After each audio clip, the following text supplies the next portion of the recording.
अब विवाह की चर्चा आती है। अस्ति प्राप्ति महिष्ये द्वै कंसस्य भरतर्षभ।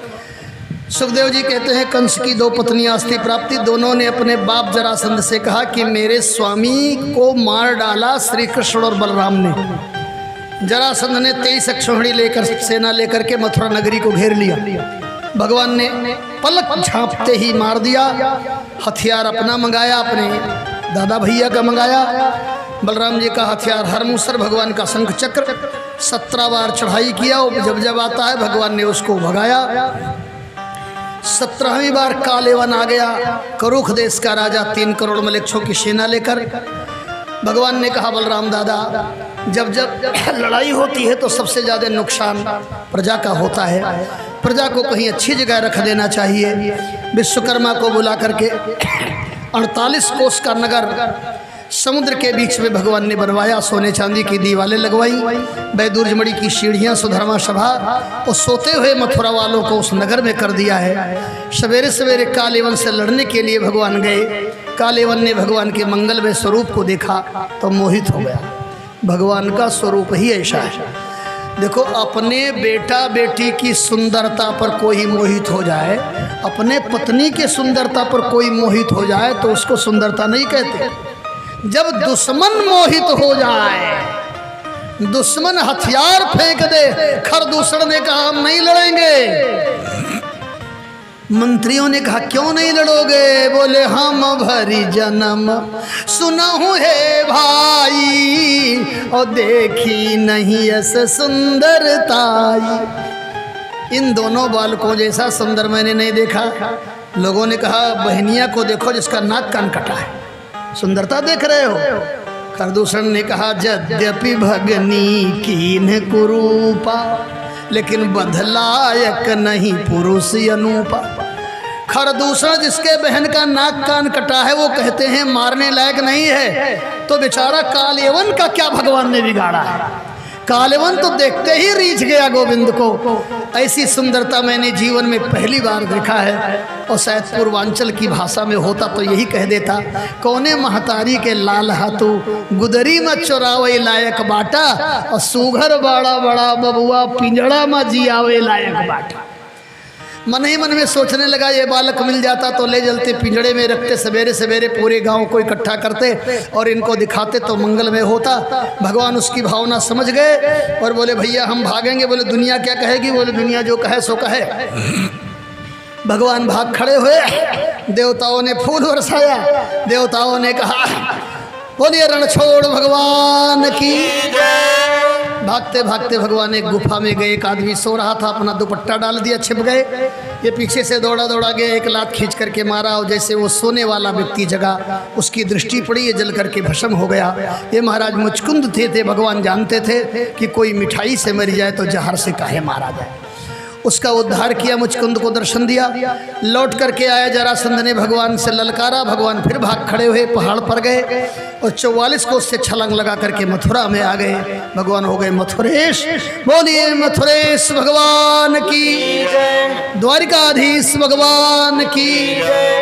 बलराम जी का विवाह आनर्त देश के राजा महाराज रेवत, उनके पुत्र ककुदमी की बिटिया रेवती से विवाह हुआ। और ये कथा लिखा तो नहीं है भागवत में, लेकिन इसकी प्रसिद्धि बहुत है। रेवती रही सतयुग की और बलराम रहे द्वापर के। रेवती जी लगभग 21 हाथ लंबी और बलराम दादा हमारे 3.5 हाथ भांवर होने लगी तो इतनी लंबी दुल्हन लेके चलेंगे, लोग क्या कहेंगे? आजकल का युग होता तो गाना भी बन जाता जिसकी बीवी लंबी। बलराम जी ने कहा गाना तो नहीं बनने देंगे। उठाया हल मूसल और कूट कूट के अपने बराबर कर लिया। ये भी एक विज्ञान था उस समय। रेवती मंगल गाया जाने लगा। ये ऊपर से लोग सुनाते हैं, भागवत में तो नहीं लिखे है लेकिन कहीं लिखा होगा। इसकी कथा हमने पढ़ा है। रेवती जी जब कुंवारी थी तो रेवती के पिताजी कुंडली दिखाने ब्रह्मा के पास चले गए और वहाँ हो रहा था नाच गाना।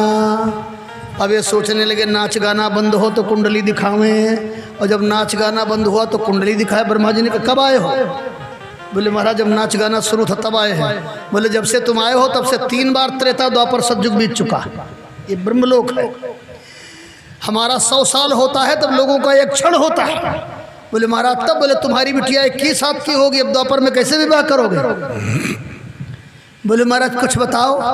बोले वही शेषावतार हैं, कोई उपाय करेंगे। तो ये वही रेवती जी थी। अब भगवान सोचने लगे हमारे विवाह की चर्चा 25 साल की अवस्था हो गई भगवान की, एक प्रार्थना करें।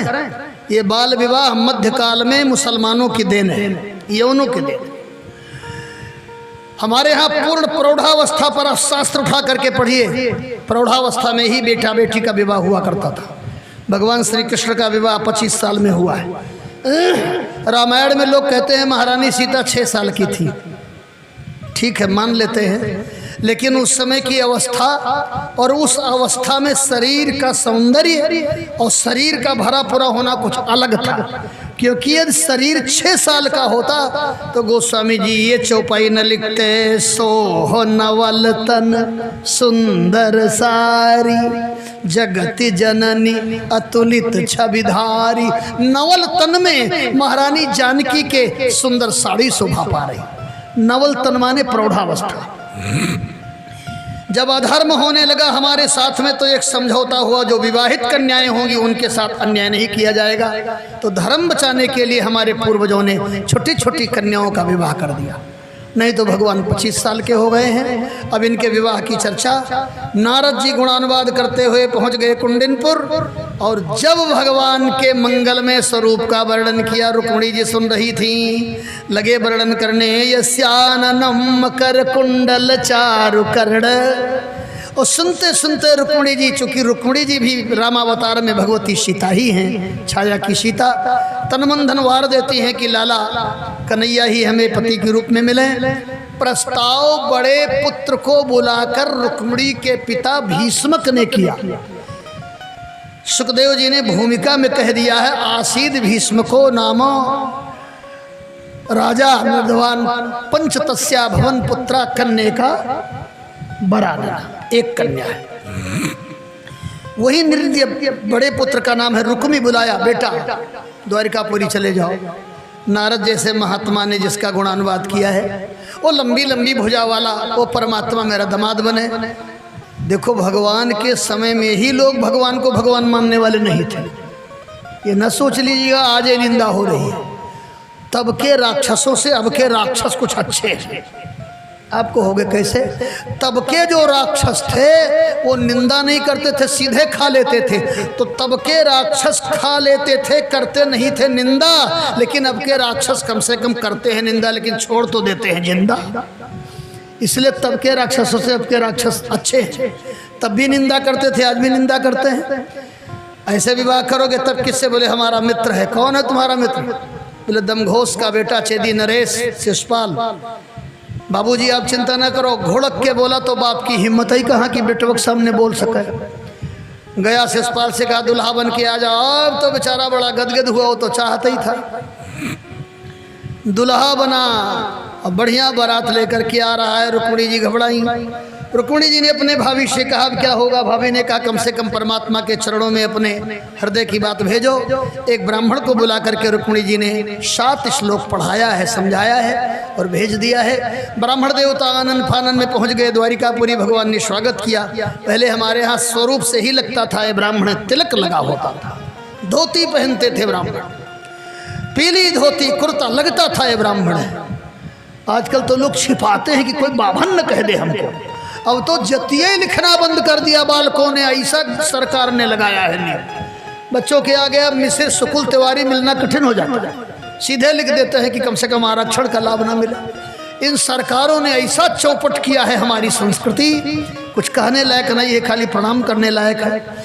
दूर ही से भगवान ने देखा कोई ब्राह्मण है, ले गए, खिलाया पिलाया सुलाया, चरण दबाते दबाते पूछे भैया कहाँ से आए हो? ब्राह्मण देवता ने श्लोक पढ़ना शुरू कर दिया। श्रुत्वा गुणान भुवन सुंदर शृण्वताम ते निर्विश्य कर्ण विवरई हरतोंगतापम। हे भुवन मोहन गोविंद, हे द्वारिकानाथ, राक्षसी रीति से हरण करके अपने चरणों में स्थान दे दो, नहीं तो सिंह का हिस्सा सियार ले जाएगा। भगवान ने कहा चिंता न करो। जैसे रुक्मिणी का मन में लगा रहता है ऐसे हमारा मन भी। भगवान तुरंत रथ तैयार करने लगे। ब्राह्मण देवता को बिठाने के लिए बलराम जी ने देखा लाला अकेले जा रहा है विवाह करने, तो धीरे से बलराम जी भी चल दिए हैं। समय बहुत हो गया है, एक बात जरूर बताएं। 2 ही अवतार में भगवान का विवाह हुआ, श्री राम और श्री कृष्ण, और दोनों विवाह बड़ा विलक्षण। मर्यादा पुरुषोत्तम भगवान श्री राम दूसरा विवाह कर नहीं सकते, और लीला पुरुषोत्तम भगवान कृष्ण एक को दुल्हन धरती पर छोड़ नहीं सकते। दोनों लोगों का विवाह कितना विलक्षण है। भगवान कृष्ण विवाह करते हैं 16,108, लेकिन बाराती एक को नहीं गए, सब प्रेस कराए रखे रह गए। और राम जी ने विवाह किया, एक बारात चली बड़े धूमधाम से। रास्ते में किसी ने पूछ दिया इस बारात का दुल्हा कहाँ है? बोले 6 महीना पहले ससुराल में बैठा। इन दोनों सरकार का विवाह बड़ा विलक्षण है। बलराम जी आए हैं, उधर से शिशुपाल भी आ गया, ब्राह्मण बेचारे पहुँचे हैं। रुक्मिणी जी परेशान हो रही हैं, अभी तक प्रभु नहीं आए। अभी तक ब्राह्मण ने बायां अंग फड़कने लगा। ब्राह्मण देवता ने जाकर के धीरे से कहा देवी आ गए। इतना सुनते ही रुक्मिणी जी गदगद हो गई और कहती हैं ब्राह्मण देवता मैं इस समय क्या दूं, मेरे पास कुछ नहीं है। इस समय केवल एक कार हमारा ले लो बस। कार माने नमस्कार। इस समय केवल हमारा नमस्कार स्वीकार कर लो और मैं कुछ दे नहीं सकती। इधर शिशुपाल आया है, पता लगा भीष्मक को मेरी कन्या के विवाह में द्वारिकाधीश पधारे हैं। हाथ जोड़ करके अगवानी करके ले आए, बैठाए, पूजन किया, आरती करने लगे। पूरे नगर की नारियां, जिसने एक बार लाला को देखा, कृष्ण मागत मां करण्या विदर्भपुरवासिना, विदर्भपुर की नारियों ने एक बार हमारे गोविंद को निहारा तो यही कह देती हैं मेरे जीवन के सारे पुण्य समाप्त हो जाएं, लेकिन रुक्मिणी बच्ची का विवाह इन्हीं से हो जाए। ये सबके हृदय में लालसा है, भावना है। अब हर गांव में एक आध कोई चाची कोई बुआ होती है जो तेज बोलती है। एक नारी ने कहा यही तो है रुक्मिणी लायक। भगवान ने सुन लिया, बोले जब जनता जनार्दन की इच्छा है तो हरण करने में कोई हर्जा नहीं। जब जनता चाहती है तो कोई बात नहीं। देवी रुक्मिणी को सुंदर श्रृंगार किया गया, ब्राह्मण की पत्नियों ने सजाया। शिशुपाल को सूचना मिल गई द्वारिकाधीश आए हैं, बुलाया रुक्मिणी को। ये दोनों क्यों आए? अरे बोले पिताजी बुलाए। आए क्यों? बोले हम नहीं जानते। अच्छा तुम्हारा रीति रिवाज क्या है? बोले कन्या आज नगर से बाहर मंदिर में गौरी पूजन करने जाएगी। जरासंध ने का सारा खतरा उसी मंदिर पर है, लगा दो सशस्त्र सैनिक तैनात कर दिए गए। इधर मंगल गान करते हुए रुक्मिणी जी को लेकर के देवियां जा रही हैं। रुक्मिणी जी भी मन ही मन में भगवान को प्रणाम कर रही हैं और बहुत सुंदर गुनगुना रही हैं। भाई संगीत में तो लोग खूब गाते हैं, लेकिन एक लाइन बोल लिया जाए। मैंने बिंदिया सजाई रे कृष्ण नाम की, मैंने बिंदिया सजाई रे कृष्ण नाम की, मैंने मेहंदी रचाई रे कृष्ण नाम की, मैंने मेहंदी रचाई रे कृष्ण नाम की, मैंने मेहंदी रचाई रे कृष्ण नाम की, मैंने मेहंदी रचाई रे कृष्ण नाम की, मेरी आँखों में मथुरा वृंदावन, मेरी आँखों में मथुरा वृंदावन, मेरे प्राणों में मोहन मन भावन, मेरे प्राणों में मोहन मन भावन, मैंने ज्योति जलाई रे कृष्ण नाम की, मैंने ज्योति जलाई रे कृष्ण नाम की। मंगल गान करते ब्राह्मण पत्नियां लेकर के आई हैं, पूजन किया। नमस्ते त्वाम अंबिके भीक्षणम ससंतान युताम सतीम। हे अंबिका मैया, सदा सदा के लिए प्रभु श्री कृष्ण के चरणों में हमें स्थान मिले। माता जी ने प्रसाद दिया, माला पहना, गदगद हुई। भगवान वहाँ पहुँच गए हैं, सैनिक तैनात हैं। मंदिर से निकल करके रुक्मिणी देवी आई हैं, ऐसे हाथ किया है, भगवान ने रुक्मिणी जी का हाथ पकड़ा है। और जैसे हाथ पकड़ा, एक सिपाही ने कहा ये क्या हो रहा है? दूसरे ने कहा जिंदगी में पहली बार ऐसी जोड़ी देखने को मिली है। तो तुम लोगों को जोड़ी देखने के लिए रखा गया है? बोले अब जो बाद में होगा देखा जाए, अभी तो जोड़ी निहारो। सब जोड़ी निहार रहे हैं और भगवान ने हाथ में हाथ लिया। और जैसे हाथ में हाथ लिया, हाथ में हाथ के मेलत ही, हाथ में हाथ के मेलत ही बोली उठे सब लोग लुगाई। और जोरी जिए दुल्हा दुल्ही की बधाई बधाई बधाई बधाई हो बधाई हो। और जैसे लेकर के चले, अब ज़्यादा नहीं कहेंगे, एक आदमी की दशा तो जरूर सुन लीजिए। कोई दौड़ा दौड़ा गया, शिषपाल से कहा दुल्हन लई गए। दुल्हन कहा गई? बोले दुल्हन गई, अब बेचारा गिर गया, हम लुट गए, पिट गए, मिट गए। जरासंध ने कहा तो पहली बार लुटे पिटे मिटे हो हम 17 बार, चलो हम लोग मिल करके काम करेंगे। रुक्मी ने कहा हम लौटेंगे नहीं उस ग्वालिया को बिना पकड़े। बुलाया सिपाहियों को, तुम लोग क्या कर रहे थे? बोले सरकार जोड़ी देख रहा था। तुमको जोड़ी देखने के लिए किया गया, अब क्या किया जाए? तुम्हारे साथ क्या किया जाए? सिपाहियों ने कहा इन्हें आंखों ने जिसको देखा है अब दूसरे को नहीं देखेंगी। हम सब रुक्मिणी दीदी के साथ ही जा रहे हैं। सैन्य बगावत और किसी देश की सेना यदि उस राजा के विरोध में उतर पड़े तो बताओ उस राजा का कल्याण होगा? सारी सेना भगवान के साथ चल पड़ी। रुक्मी रास्ते में गया, रोक लिया भगवान को, युद्ध करने लगा। भगवान ने रुक्मी को पकड़ लिया, मारने चले। धीरे से देखा, रुक्मिणी से पूछा क्या करे? रुक्मिणी ने कहा मेरा भाई है, छोड़ दो। भाई के प्रति इन देवियों का बड़ा अनुराग होता है। भगवान ने कहा भाई है कि कसाई है? हमें मार रहा था। बोले महाराज आपको मारने वाला कोई पैदा नहीं हुआ। भगवान ने दाढ़ी मूछ बना करके छोड़ दिया। रुक्मिणी जी को दुख हुआ, थोड़ा रुदन करने लगी। उधर से भगवान बलराम जी आए। बलराम जी लगे डांटने कन्हैया को, इतने बड़े हो गए, श्याम 25 साल के, विवाह भी हो गया, अभी भी समझ नहीं है साले की बेइज्जती किया जाता है। आखिर तो अपना रिश्तेदार हुआ। अब रुक्मिणी जी गदगद हो गई कि चलो हमारे सामने कम से कम हमारे जेठ जी तो अच्छे हैं। और भगवान ले करके गए। एक बात और बता दे, बताना तो नहीं चाहते थे, बता दे। आजकल एक नया नया फैशन आया है जेठ को भाई साहब कहने का। ये जेठ को भाई साहब कहाँ की संस्कृति है हम तो नहीं जानते। बहुत हिंदी बोलना हो तो ज्येष्ठ श्री कहो, ये भाई साहब कहना कहाँ का बात है भाई? लेकिन अब कोई मानेगा तो है नहीं, भाई साहब कहते हैं। अरे और तो और हमारी भयाहू भी कभी हम फोन मिलाते तो कहते भाई साहब नमस्ते। अब किसको और हम कहें? हम तो कहते हैं, एक दिन तो हमारे मन में आया बोल दें लेकिन बोले नहीं, आप लोगों को बता रहे हैं। यदि कोई भयो जेठ को भाई साहब कहे तो तुरंत कह दो हाँ बहन जी क्या हाल चाल है, बस उनको उत्तर मिल जाएगा। अरे ये तुम्हारे पति के भाई हैं देवियों, ये तुम्हारे भाई नहीं है।